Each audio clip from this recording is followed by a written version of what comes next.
Hello everybody. Well, it's a day early because all of a sudden my plans changed in my life. So, I like to roll with the flow or flow with the roll with the flow.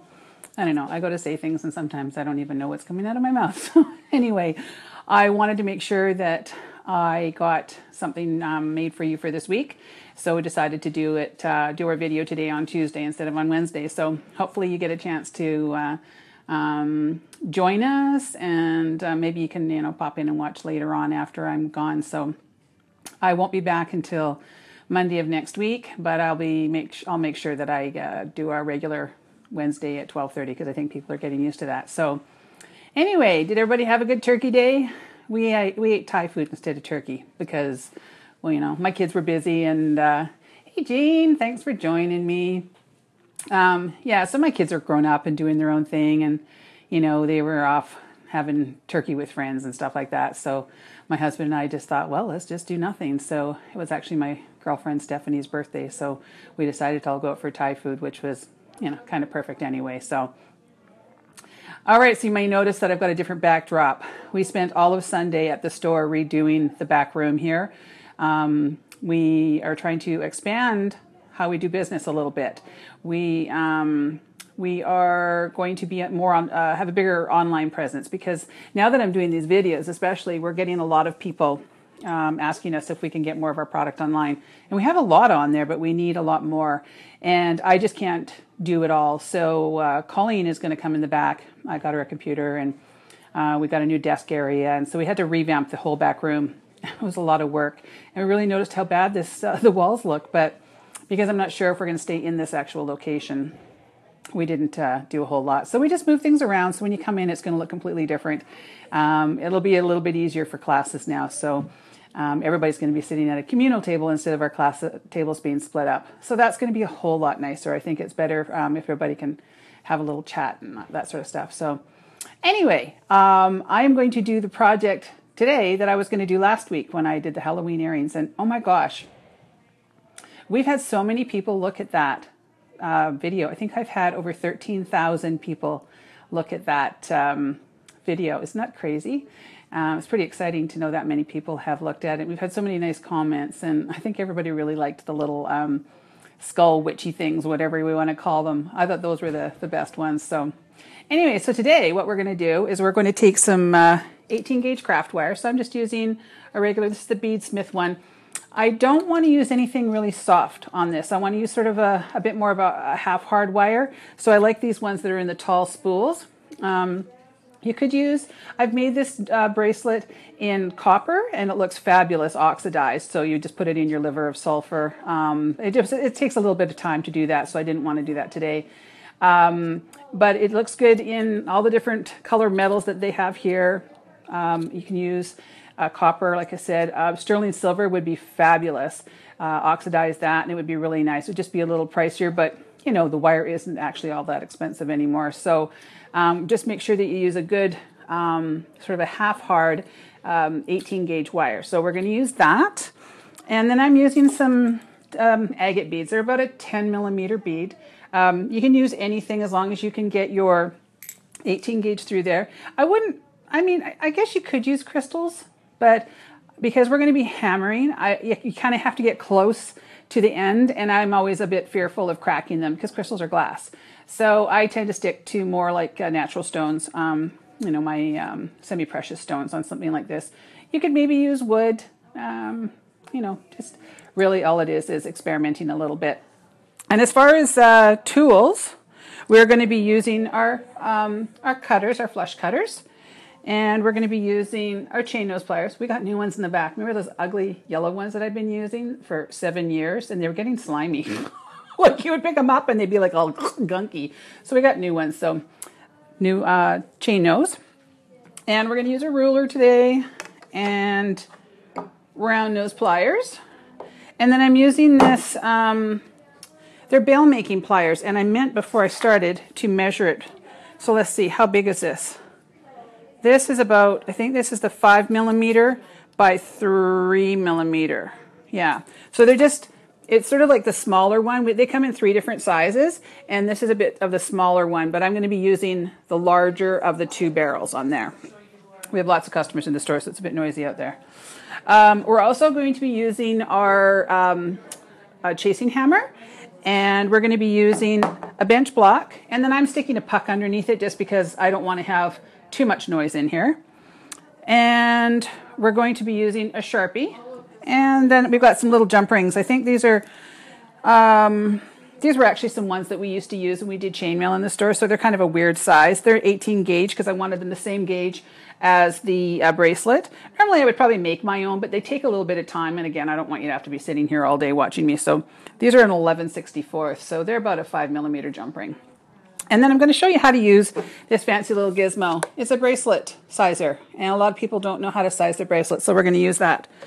So, okay, I'm going to get you down here and show you how to make these. Okay, so now that I've changed locations, I have to figure it again. It seems like I probably have changed locations like 6 times since I have started these. But we're trying to find the best spot. I think this one actually is pretty good. Okay, so I pre-made a couple here just so that, you know, we'll see about time, because I wanted to make sure we had enough time. So I'm going to actually use a ruler for this because I don't want to waste a lot of wire. So I'm going to cut about 4 inches or so of wire. It doesn't have to be an exact measurement. I just want to make sure I'm using about 4 inches. And then I'm going to take one of my agate beads, and I'm just going to pop it on to the wire, and I'm going to put it right in the center of the wire. Now, making sure that I've got, like, so what I'm doing is I'm putting my finger on one side of the bead so that it's got a little bit of tension against my finger there. I'm going to then take my wire and bend it sharply against the bead there. So I've got like a little sort of L coming out. Now I'm going to flip it over and do the same thing, but I'm going to go in the opposite direction. So I'm actually going the same direction, but it's going to be the opposite to this. Like, so I turn it over so that I'm going the same direction. So does that make sense? So they're going opposite ways now.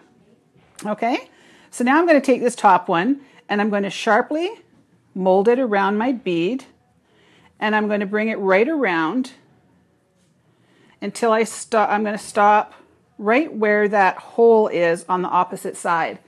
So can you see there? I brought it all the way around, and now I'm going to do that with the opposite side. I'm just going to continue on, and I want to mold it right next to that bead there.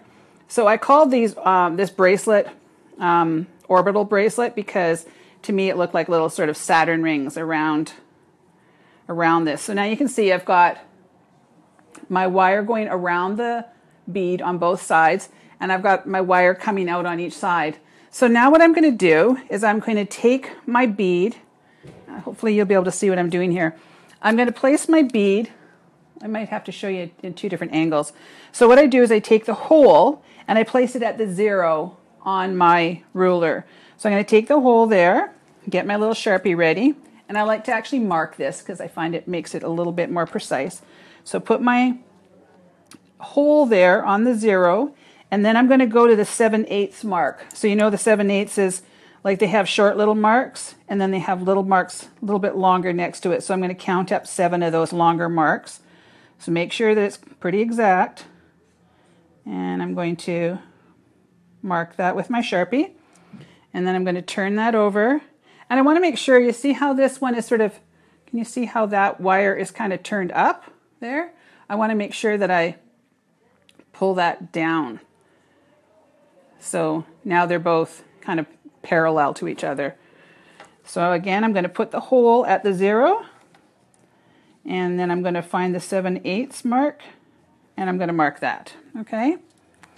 Now I'm going to take the flush part of my cutter. So I'm going to use this flat side because if I use the inside part, it would end up with a little peak, and I want it to come with a nice flat cut.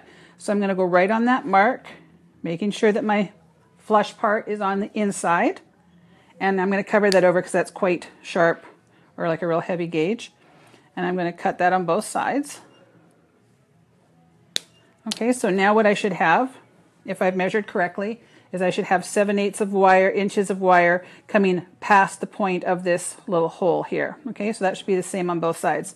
Now I'm going to use the larger part of my bail making pliers. Now, the way that our wrists are built, it's always much easier to roll away. And you find if you try to do it this way, your hand gets stuck. So always make sure that you roll away. You'll have a little more power, and you'll also have, it'll be a lot easier. So I'm going to place the wire at the top here in between the jaws, and it doesn't matter where you place it because it's a barrel, so it doesn't really matter.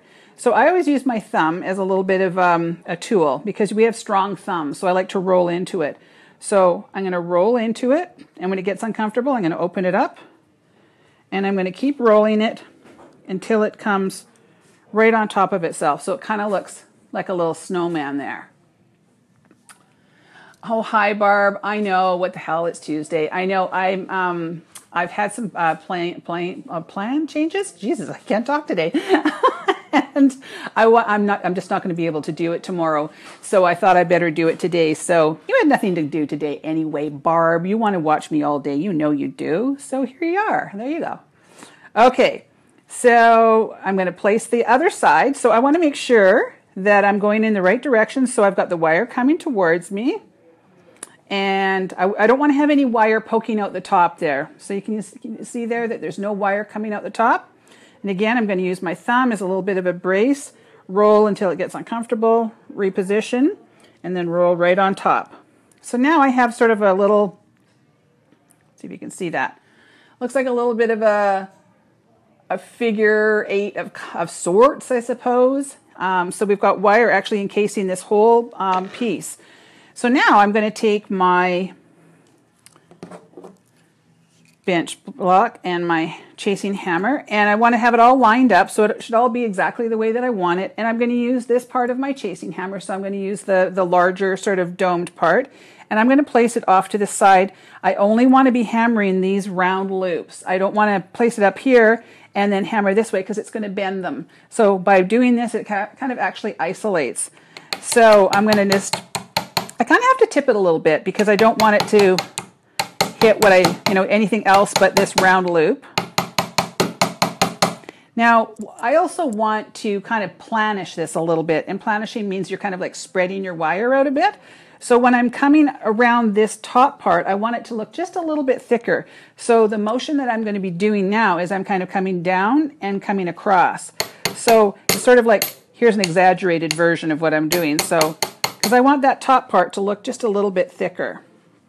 So now I reposition it and get it where I want it again. Now come on the other side.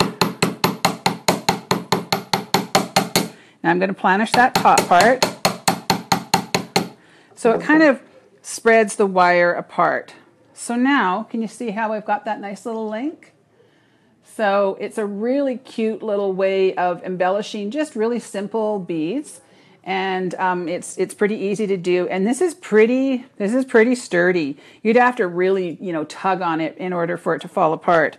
So I'm going to make those a few more times, and then I'll show you how I put it together. So I'm going to measure my wire, and we didn't waste a whole lot with that 4-inch piece, so that's about what I'm going to stick with is 4 inches. And I'll take my little agate there and place it right in the middle, and I'm going to use my fingers underneath to give it a bit of a brace, and I'm going to push hard on it and create that 90-degree bend, and then flip it over, turn it around so I'm going the opposite way, and do that other 90-degree bend.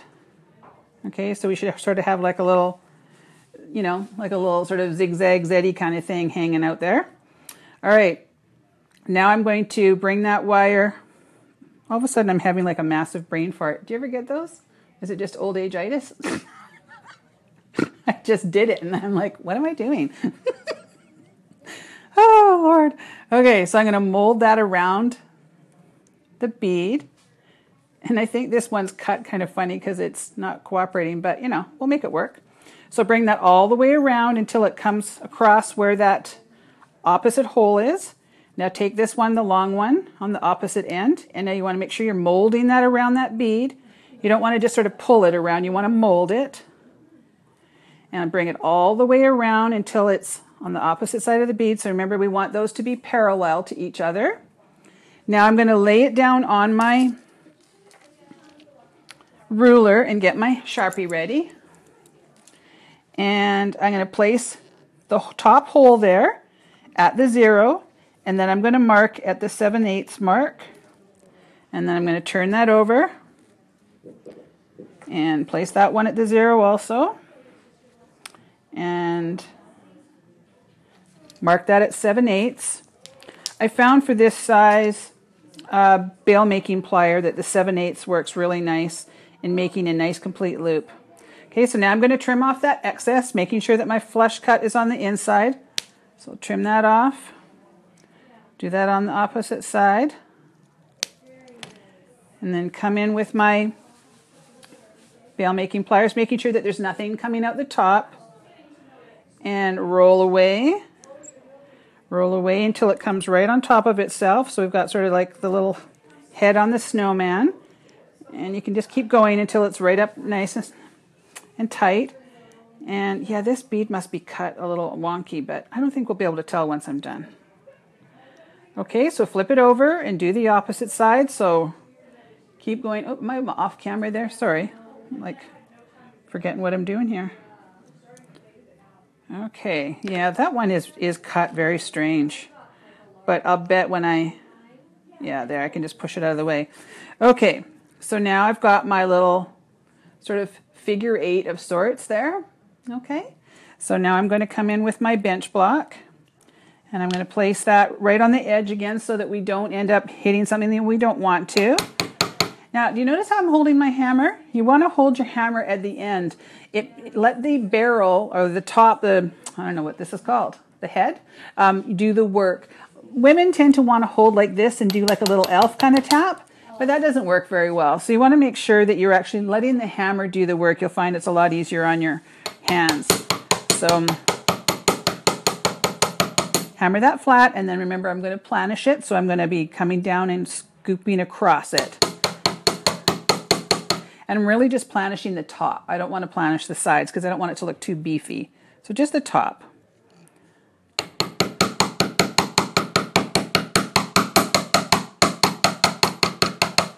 Okay, so get that out of the way. And then you can take your pliers and sort of tip them up. And I just make sure everything's the way it should be. Now I've got 4 of these made, but I think I'm going to probably need 1 or 2 more. So I'll keep you here for a little longer. Just finish up a couple more. Does anybody have any questions so far? It's actually a really neat way of embellishing your beads. You can also use these as links. So if you were making a necklace and you wanted to hang something from the bottom, you could bring your chain out from here. You could use like a big jumbo bead, wrap the sides of it, and use this as a little bit of like a link or a connector of sorts. So it's a kind of a cool technique. Okay, so again, I'm going to bend across, turn it over. Now, when I do this, I want to make sure I'm really snug because I don't want any gap in see if I can point it out here. I don't want any gap right there. You want that really snug across there, okay? Otherwise, it just doesn't look right. So now I'm going to bring my wire all the way across until it comes right parallel to that other wire. And you're going up across the other side there. Oh, thanks, Barb. Did you ever, this was a class that I taught, I don't know, 2-3 years ago. You never took it? It was, I just thought it was kind of a fun technique. What I'm actually doing is busting out some of our old classes and doing them, ones that I think, oh, I don't want to teach it again, but I'd love to do it on here. I thought, that's what I can do. Because honestly, sometimes it's hard to think about what to make. Sometimes I have brilliant ideas, and other times it's like crickets up there. So, all right, so now I'm going to mark at 7/8 and then turn it around. So I'm putting the hole of the top of the bead right at the 0 on that mark there.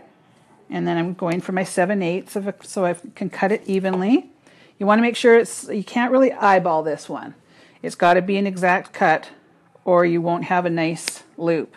Now, if you don't have these small bail making pliers, maybe you have a larger pair, you can always adjust this, what I do is I make one and see where I need to cut it.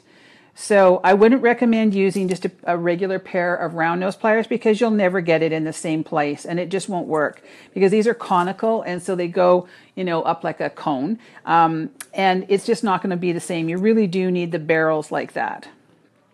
So what are you saying here, Barb? Probably, but the memory's a bit faulty. Yeah, you and me both, right, hon? Jeez. Last week when I was teaching that one with the spiders, I couldn't remember the word spiders. Every time I went to say it, couldn't remember what they were called. I'm like, did I remove my brain cells last night? Ugh. And today, if I don't have any brain cells, it's because literally nobody slept in our house last night. The pup never slept, Rob never slept, and I never slept. When I got up this morning, I thought, I should have just stayed up all night long because I would have got exactly the same amount of sleep.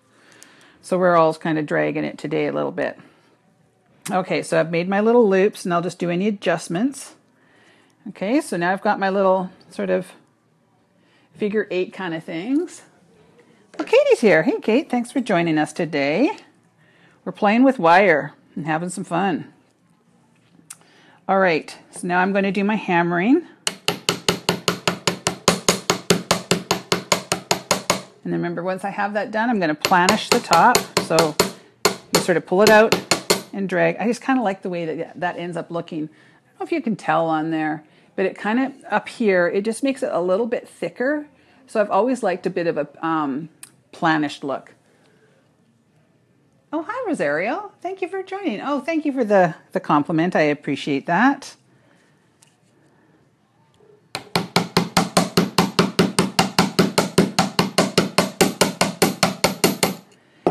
Yeah, for those that are just joining in, I mentioned at the beginning that my last video from last week has had over 13,000 views. I've had people from basically all over the world looking at it. It's been kind of cool to know that many people have seen my stuff. I like that. Okay, so now I've got 5 of them, and I'm going to attach them, and we'll see if we've got enough to make a bracelet. I don't know how long it's going to end up, so you know, you always just have to try things and see what works. Shows great against the black top. Oh, should I put it there? Put it there? Does that work? Okay, so now what I'm going to do is I'm going to open these jump rings. I got a couple that are already open here. And I think I'm going to actually link them with 2. I think I want to do a little bit beefier look. So let me try this one. Now, when you do this, you want to make sure that you're both of your planished or your hammered tops are exactly on the same side. Like you don't want to have one that's hammered and the other opposite side up. Does that make sense? I know that came out. I know what I wanted to say, but it kind of came out like Greek. You want to have all of your hammered parts going the same direction. There, that's better English. So, oh my gosh, it's saying that my connection is weak. How can that be? I just paid like a whole fortune to make it better. Silly thing. Okay, so I've got 1 jump ring in there, and I think I need 2. I think 2 is going to kind of bump it up a little bit.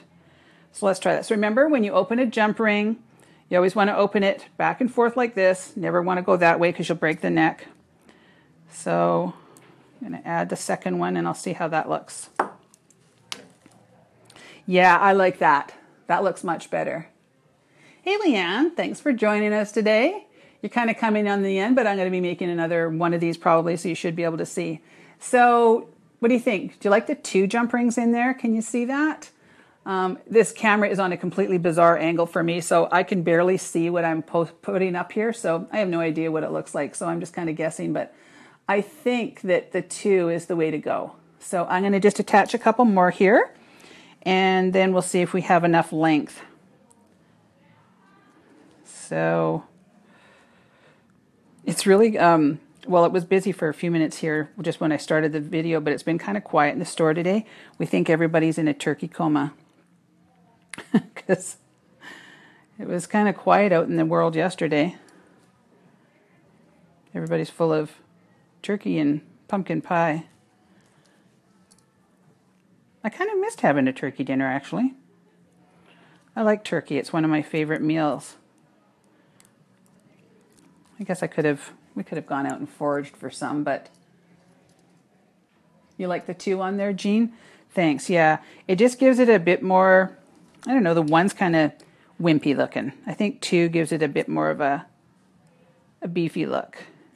Just something, you know, sometimes you just need that extra little something to take your piece from, you know, or making it look great. So that's usually what I do. I just try to add that little extra something, because you can just kind of throw together jewelry really quickly, or you can take a little bit of time and make something look just a little bit nicer. Well, Marcella's here. Hi, Marcella. Okay, now let's see, that's only 6 inches long. So although we have a great start for a bracelet, is definitely not long enough. So I'm going to make at least 1 more, and then we'll see what we've got. I'm actually going to make a little clasp too. Clasp, did that come out right? I think I need a drink of water. I had a little clasp in here, and I thought, you know what? I'll just whip something up. We'll see what happens. Okay, so in case you just joined in, I'll show you how to make this again. So you want to brace, you've got your 18 gauge wire, and you're going to put your bead on there, and you're going to brace that and give it a good bend, and then flip it over, turn it around, because you want these going opposite, and make sure that's a nice sharp bend. So we've got our 2 wires going opposite now, okay? Now I'm going to take this top wire and mold it nice and tight around my bead until I come to the opposite side. I'm going to take my other long one and repeat the same step. And I want to keep going until those wires are parallel to each other again. Okay, so now they're parallel to each other. Now I'm going to place it down on my ruler, putting the top hole there at the 0 mark, and I'm going to mark that at 7/8, and that's exactly 7/8 on that one. And I'm going to place that one there on the 0. And I have to just trim a little bit on that one. So we want to make sure they're exact measurements again, so that we get our nice loops. Now I'm going to take my bail making pliers. And remember, I'm always going to roll away from me, because your hand doesn't roll towards you very well. So roll away, and you see how I'm rolling into my thumb? Our thumb is a really strong part of our body. And I find that if you just hold on to it like this and try to roll it, it just goes kind of sloppy. So I brace up with my thumb, and then I'm actually rolling into my thumb. And you'll try that if you've never done that before. Actually take your wire and try that. You'll find that you end up with a much more consistent and nicer finished product. Okay, so I'm going to hammer. And then I'm going to planish the top part. So just pulling that out a bit. And it'll probably separate a bit, so you just have to close it up. Okay, and then I'm going to...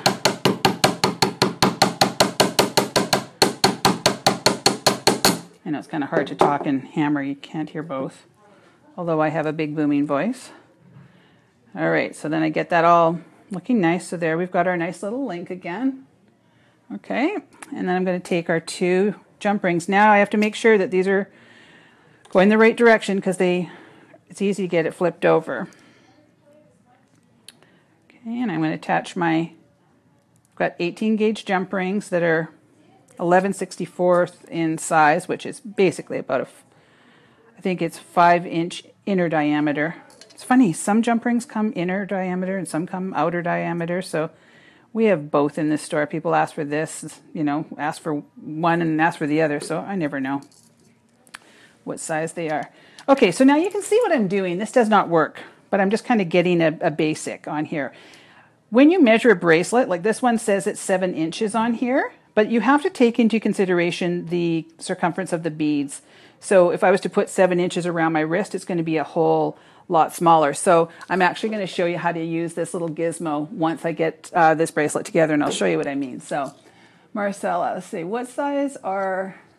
Sorry, I have to turn this up to look at what Marcella's asking, because I can't see. Okay, what size are the bail making pliers? Hi. Are you at work today, Marcella? Okay, I think I measured them at the beginning and I've completely forgotten. Anybody remember?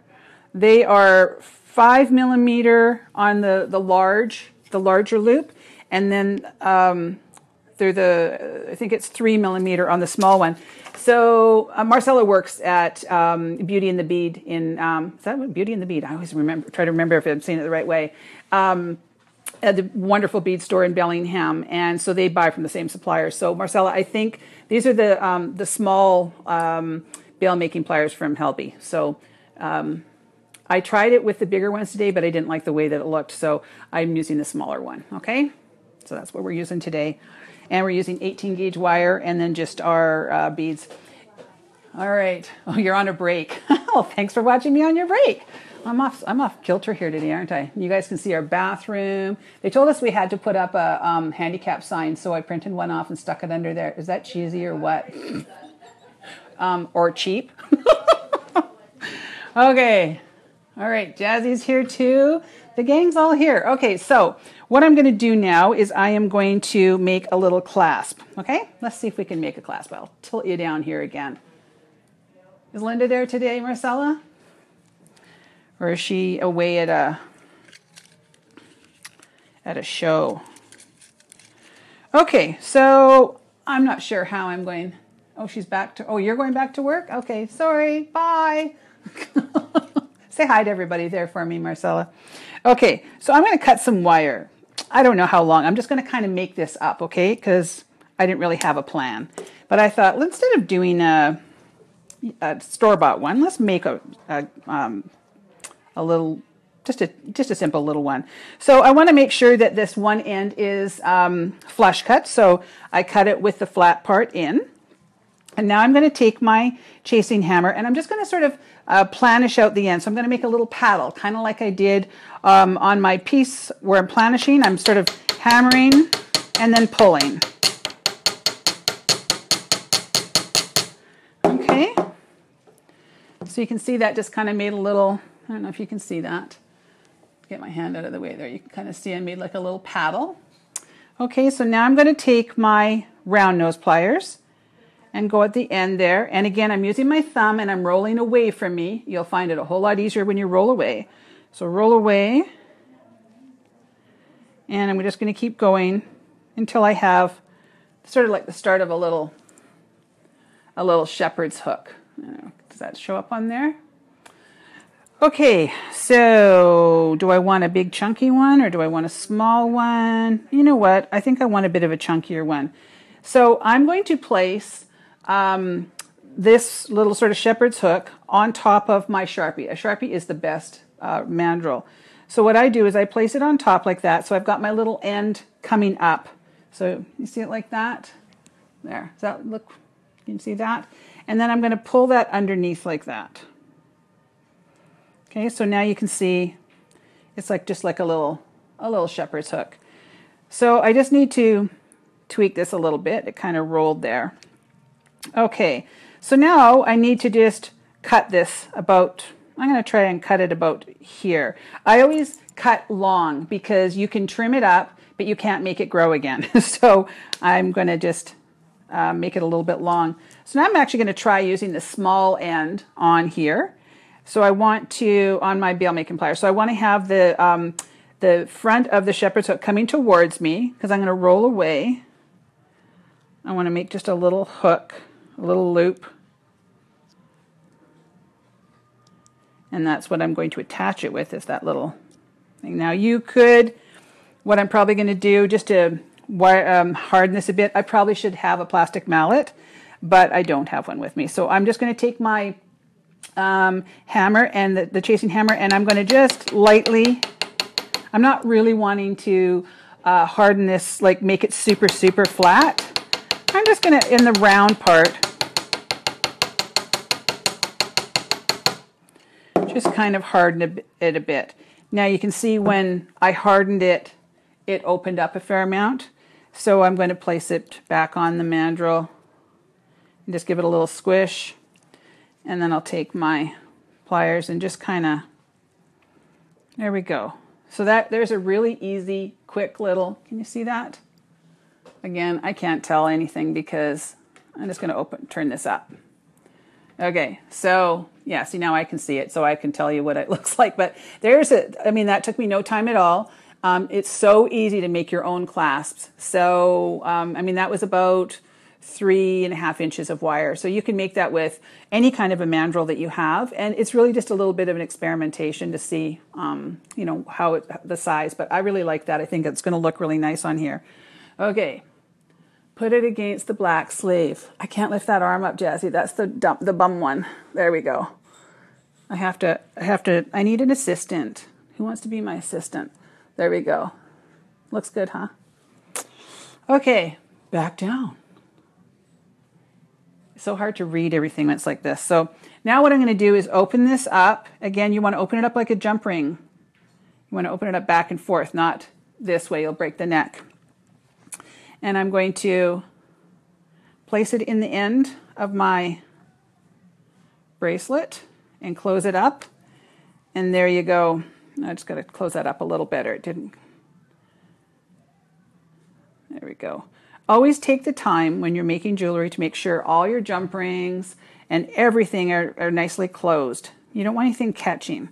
Okay, so now when I come around, there we go. That just is a really cute little clasp on there. If you didn't like the way that it was going, you see how it's going that way?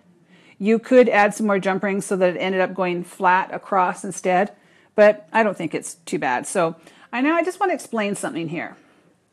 So remember when I took this piece and I laid it across the ruler, it measured out 7 inches. But if you told me that your bracelet was 7 inches around, or your wrist was 7 inches around, this wouldn't fit because you have to take into consideration the size of those beads. So what I have here is this little gizmo that we have in the store. So I just have to make sure this is on the right way. So this is just called, what is it called? An easy, should say on the easy bracelet. And what it does is it helps you measure your wrist, your bracelet size. So this is getting all turned around there. Okay. Sometimes, just depending on how you make it, it doesn't really lay properly. But you can see that this actually is more like about a 6.5. So if I was making this for somebody and they said they had a 7-inch wrist, I would use this little easy bracelet guide to help me decide how much bigger to make it. Nothing more frustrating than getting a bracelet that doesn't fit. I have really big wrists and nothing ever fits. So by using this, I can actually tell if it's going to fit or not. So because this wouldn't fit a size 7, what I would then do is I'd probably add a couple jump rings on either side to kind of balance it out, because if I added one more link, it's probably going to be too big. So does that make sense? I think it's just a little bit easier to try and figure it out this way than it is by laying it down, because you can't do it by laying it down. Like we used to have these really big coral pieces, and if you laid it down, you would have ended up with probably close to 10 inches. Put it around here, and it was probably like 7 and change. So this is a really great thing. We do sell them in the store, and I think they're maybe like $15.99, $16.99. Jazzy, do you remember? We don't sell them too much. Hey, I think oh yes, it will. Jazzy, you are so bad when it comes to jewelry. Every time I make something, Jazzy's like, pick me, I'll take it. Your arms are not that long. All right, so there you go today, folks. We've made our orbital gems. Really easy to make. You can, Jazzy, you're cracking me up. You could use this little link, like I said, in a, so we made it in a bracelet. You could use that in an earring. Why not? You could just hang your ear wire right from there and then put a little dangle on the bottom. It would make a really great link in a necklace. Like if you wanted to have an all chain necklace, but maybe just a little link on each side, it would be really cute. Kate, I think we need to meet Jazzy. Well, then come in on Saturdays, because Jazzy's here on Saturdays in all his glory. And you can meet him then, and he's quite the character. Right, Jazzy? You are a character. And usually you will notice him because he either looks like a banana or a priest in white or a purple grape. He's usually got some he's like all in one color. So it's like all purple with all matching jewelry, or he'll have like a bizarre Oh, mustard too. Didn't you come in mustard one day? So you had all mustard colored on, or all white, looking very priestly. He's not very priestly though. Anyway, he's lots of fun to have around. Alice, so nice to see you. Thanks for joining us today. So, all right, you see me doing this all the time because with these stupid glasses, I can't read. So, and I try to do this so that my neck doesn't look fat, and it's like, to hell with it. I don't think 13,000 people are going to view this one like the last one, so I don't have to be quite so perfect as I was in the last one. Anyway, what time are we at? Oh, I've had you on here for over 40. Oh, I could have put, it says it right on there, 40 minutes. No, I have not been drinking yet. Anyway, it's been great having you. Barb, you've got long nails. Oh, this is one of your faves. You say that every time, Katie. Thank you. Did you say, which one did you say was your fave before? I can't remember, but thank you. I do like it too. It's chunky, and it actually looks harder to do than it is. It's super simple. Just make sure that you're using a hard enough wire. Don't use our craft wire that comes in the little spools because that's way too soft. So you want to use the harder wires, okay? So again, thank you so much for showing up, and I apologize that it was a day early, but hey, you got to see me a whole day earlier because I know that you sit and wait in bated breath to come and see me every week because that's your favorite thing to do, right? So, well, at least it's mine. I absolutely love doing this. It's so much fun. I lay awake at night and can't sleep because I'm wondering what I'm going to teach you guys. So it's been lots of fun trying to do this. So thanks again for joining me, and I'm out of here for a week. I'm leaving the hubby and the dog at home, and she's getting spayed, and I don't want to be around for that because I'd be too upset. So Mama's taken off and going on a vacay, and hubby and puppy are staying home, and I'm going to come back all refreshed and feeling like full of vim and vigor, and I'm going to have a new project next week. I have no idea what it's going to be, but it'll probably be something fun because I'll be completely relaxed, and it'll be a good thing. So thanks, everybody. Oh, thanks, Jean. You're always so polite. I appreciate that. It's very nice that you always say such nice things at the end of the videos. It's great. So anyway, thank you again for joining me, and we will see you in a week. And everybody enjoy the rest of this week. It looks glorious, but I think the weather's supposed to turn here. So get out the galoshes or gum boots or rubber boots or whatever we call them these days. So, okay, thanks for joining me. Talk to you next week. Bye-bye. Oh, thanks. I will. Bye, Alice.